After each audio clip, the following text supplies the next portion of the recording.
అందరికీ నమస్కారం. ఇప్పుడు మన నెల్లూరులో మోజో అండ్ జోజో వారి ఆధ్వర్యంలో అద్భుతమైన రుచులతో ఎన్నో రకాల టీలు, లస్సీలు, మోజోటోలు, మిల్క్ షేక్లు, పిజ్జాలు, సమోసాలు, స్వీట్ కార్న్, పానీపూరీలు, మరెన్నో రుచికరమైన స్నాక్స్ కలవు. ప్రతి ఆదివారం ఒక స్పెషల్ ఫుడ్ ఐటమ్ కలదు. హోమ్ డెలివరీ సదుపాయం కలదు.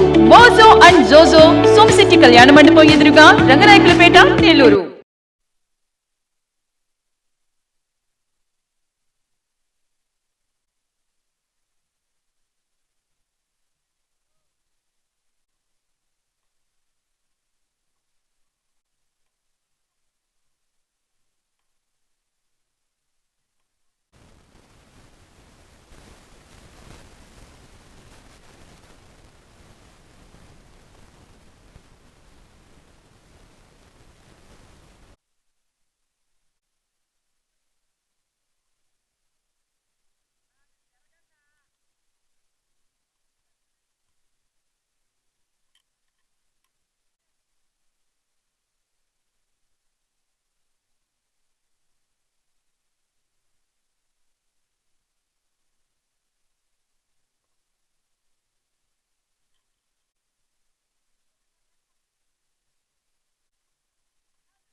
నలభై 47వ డివిజన్లో ఈరోజు ఒక రోడ్డుకి శంకుస్థాపన చేయడం జరిగింది. దానికి గాను ఈ యొక్క వీధిలో ఉన్న వాళ్ళు చూపించిన ఆప్యాయత చూస్తే నేనే ఉక్కిరిబిక్కిరైపోయాను. ఎందుకంటే నేను ఏదో వచ్చి టెంకాయ కొట్టి పోతాం అనుకున్నాను, కానీ ఈ చుట్టుపక్కల ఉన్న మొత్తం కంప్లీట్గా వాళ్ళు రావటం, వాళ్ళ ఆప్యాయత, వాళ్ళ యొక్క ఆప్యాయత చూస్తే నేనే విసిరిపోయాను. నిజంగా చాలా చాలా చాలా ఆనందంగా ఉంది. ఈ రోడ్డు యాక్చువల్గా చాలా కాలం నుంచి సరిగా లేదని సుబ్బారావు గారు చెప్పడం, వెంటనే యాక్చువల్గా దాన్ని అధికారులు శాంక్షన్ చేశారు. ఇవాళ యాక్చువల్గా శంకుస్థాపన చేశాం. ఈ వర్క్ కూడా కమిషనర్ ఎన్ని రోజులు కంప్లీట్ చేస్తారు?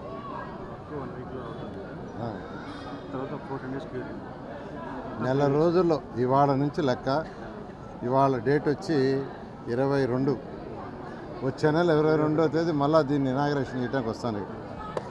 ఆ విధంగా కమిషనర్ గారు ఉన్నారు. కమిషనర్ గారు 3 వీక్స్ అన్నారు. నేను ఇంకొక వారం కూడా కల్పిస్తున్నాను. 4 వారాలలో వచ్చే నెల అంటే జూలై 22వ తేదీ ఇదే టైంకి నేను ఇక్కడికి వస్తాను. ఒకరోజు అటు ఇటు అయినా ఆ విధంగా ఈ వర్క్ క్వాలిటీగా కంప్లీట్ చేయమని కాంట్రాక్టర్ గారు అమరుల్లాకి చెప్తాను, క్వాలిటీగా కంప్లీట్ చేయమని. ఆ విధంగా చేస్తాం. నేను అందరినీ, నెల్లూరు ప్రజలు కానీ రాష్ట్ర ప్రజలు కానీ కోరుకునేది ఒకటే. 2014-19లో 5,250 కోట్ల రూపాయలు ముఖ్యమంత్రి గారి దగ్గర అడిగితే ఆ 5 సంవత్సరాలు నెల్లూరు డెవలప్ చేశాం. యూజీడీకి 550 కోట్లు, దోమల్లేని నగరం చేయాలని, డ్రింకింగ్ వాటర్కి చక్కటి వాటర్ సంగం బ్యారేజ్ నుంచి 550 కోట్లు, రోడ్లు వేయడానికి మరొక 300 కోట్లు, పార్కులకి, నెక్లెస్ రోడ్డుకి, ఇట్లా ముఖ్యమంత్రి నేను అడిగి తీసుకొచ్చాను, చేసాం. అయితే అన్నీ కూడా 90%, 85% ఆగిపోయినాయి. ఇప్పుడు డ్రింకింగ్ వాటర్ ప్రాజెక్టు 15% చేసింది అయిపోయేది. అండర్గ్రౌండ్ డ్రైనేజ్ 10% చేసింది అయిపోయేది. గత ప్రభుత్వం 5 సంవత్సరాలు చేయలా. ఏ ఫండ్ అయితే అట్టుకొని తెచ్చానో అది క్యాన్సిల్ అయిపోయింది. మళ్ళీ ఈ ప్రభుత్వం వచ్చిన తర్వాత ఆ ఫండ్ తీసుకురావటానికి మాకు 1 year పట్టింది. ఎందుకంటే ఖజానా ఖాళీ, నెగటివ్ బడ్జెట్, ప్రజలు కట్టే ట్యాక్స్ అంతా తిరిగిపోతున్నాయంటే ఆ లోన్స్ తీర్చడానికి 10 లక్షల కోట్లు ఏదైతే జగన్మోహన్ రెడ్డి అప్పు చేశాడో అవి తీర్చడానికి పోతున్నాయి. బ్యాంకులు తిరిగిపోతే మీకు డబ్బులు తిరిగి కట్టే పవర్ లేదు, మీకు ఇస్తే ఎలా కడతారని అడుగుతున్నారు. ఎవరైనా ఇంటికి లోనుకు పోతే బ్యాంకులకు ఫస్ట్ ఏం అడుగుతారు, నువ్వు తిరిగి ఎలా కడతావని అడుగుతారు. అదేవిధంగా రాష్ట్ర ప్రభుత్వాన్ని కూడా బ్యాంక్స్ ఏం అడుగుతున్నాయంటే మీరు ఎలా తిరిగి కడతారు చెప్పండి. వచ్చిన డబ్బులు, ట్యాక్స్ వచ్చిన డబ్బులు మీరు కట్టేస్తున్నారు బ్యాంకులకి. కానీ ఈ విధంగా చేస్తే అయితే ముఖ్యమంత్రి గారికి ఉన్న అపార అనుభవంతో ఈ 1 ఇయర్ ఫైనాన్షియల్ ప్లానింగ్ని ట్రాక్లో పెట్టారు. గత ప్రభుత్వం ఆర్థిక వ్యవస్థ ఎలా నడపనో తెలియదు. ఆర్థిక వ్యవస్థని ఒక కుటుంబానికి 20,000 జీతం వస్తే మొగుడు పిల్లలు కూర్చొని ప్లాన్ చేసుకుంటారు, వైఫ్ అండ్ హస్బెండ్. పాలోడికి ఎంత ఇవ్వాలా, వెజిటబుల్స్కి ఎంత, రెంట్ ఎంత, ఈఎంఐ ఎంత, పిల్లలకి చదువులకి ఎంత అని.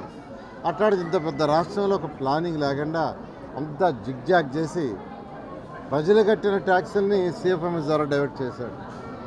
అలా ఉంటే ఈ 1 ఇయర్లో ముఖ్యమంత్రి గారు దీన్ని ట్రాక్లో పెట్టారు. ఆఖరికి మున్సిపాలిటీలో కట్టే ట్యాక్సులు కూడా సిఎఫ్ఎంఎస్లో వెళ్ళిపోయినాయి బయటికి. అది తప్పు. కేంద్రం ఇచ్చింది ఏంటంటే మున్సిపాలిటీస్ అనేవి లోకల్ బాడీస్, వాటి పరిపాలన అవే చేసుకోవాలా, వాటికి కావాల్సిన ట్యాక్సులు వాళ్ళే రైట్ చేసుకోవాలా. ఆ రైట్ చేసుకున్నవి ప్రభుత్వం వాడకూడదు, వాడే హక్కు లేదు. కానీ జగన్మోహన్ రెడ్డి వాటిని మార్చేశాడు. అయితే మన ముఖ్యమంత్రి నారా చంద్రబాబు నాయుడు గారు వారికి చెప్పిన తర్వాత ఈరోజు సిఎఫ్ఎంఎస్ని మనకే ఇచ్చేశాడు.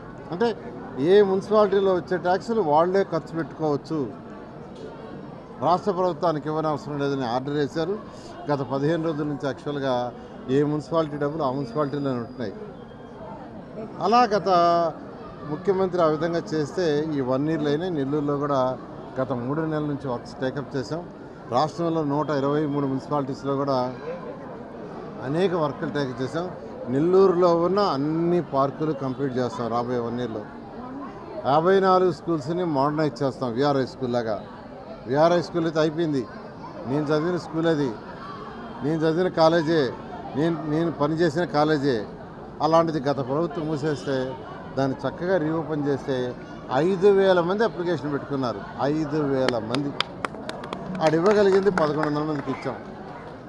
ఇదే విధంగా మూలాపేట స్కూల్ని, మూలాపేట గర్ల్స్ స్కూల్ని డిఎస్ఆర్ వాళ్ళు తయారు చేస్తున్నారు. నారాయణ సార్ మీరు చేసినట్టే నేనే చేస్తామని. వేమిరెడ్డి ప్రభాకర్ రెడ్డి కూడా ఆర్ఎస్ఎస్ఆర్ స్కూల్ తీసుకున్నారు. కాబట్టి ఈ రన్నింగ్ లోపల ప్రభుత్వంలో కనీసం 10 స్కూల్స్ని విఆర్ఐ స్కూల్ మోడల్లో చేస్తాం. తర్వాత ఎంట్రీ అండ్ రోడ్లన్నీ కంప్లీట్ చేయమని అధికారులకు ఆదేశించాను. డ్రింకింగ్ వాటర్ 550 కోట్లు తెచ్చింది 1 ఇయర్లో కంప్లీట్ చేస్తాం. దోమల లేని నగరం చేయడానికి అండర్ గ్రౌండ్ డ్రైనేజ్ 1 ఇయర్లో చేస్తాం. కొద్దిగా ఓపీ పట్టాల్సిందిగా నెల్లూరు ప్రజల్ని, రాష్ట్ర ప్రజలందరినీ కోరుకుంటున్నాను. Thank you.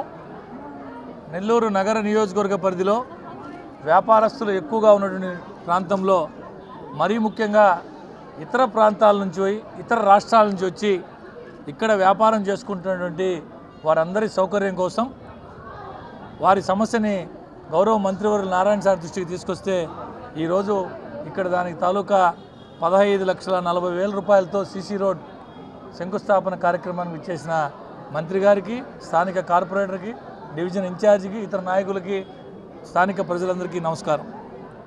నెల్లూరు నగరంలో ఎప్పుడూ లేనంతగా గతంలో ఏ విధంగా అయితే 2014-19 మధ్యలో విపరీతంగా అభివృద్ధి సంక్షేమ కార్యక్రమాలు జరిగాయో, ఇప్పుడు కూడా కూటమి ప్రభుత్వం వచ్చినటువంటి ఈ సంవత్సర కాలంలో నెల్లూరు నగర నియోజకవర్గంలో నారాయణ సార్ గారి ఆధ్వర్యంలో అనేక అభివృద్ధి సంక్షేమ కార్యక్రమాలు శరవేగంగా జరుగుతున్నాయి.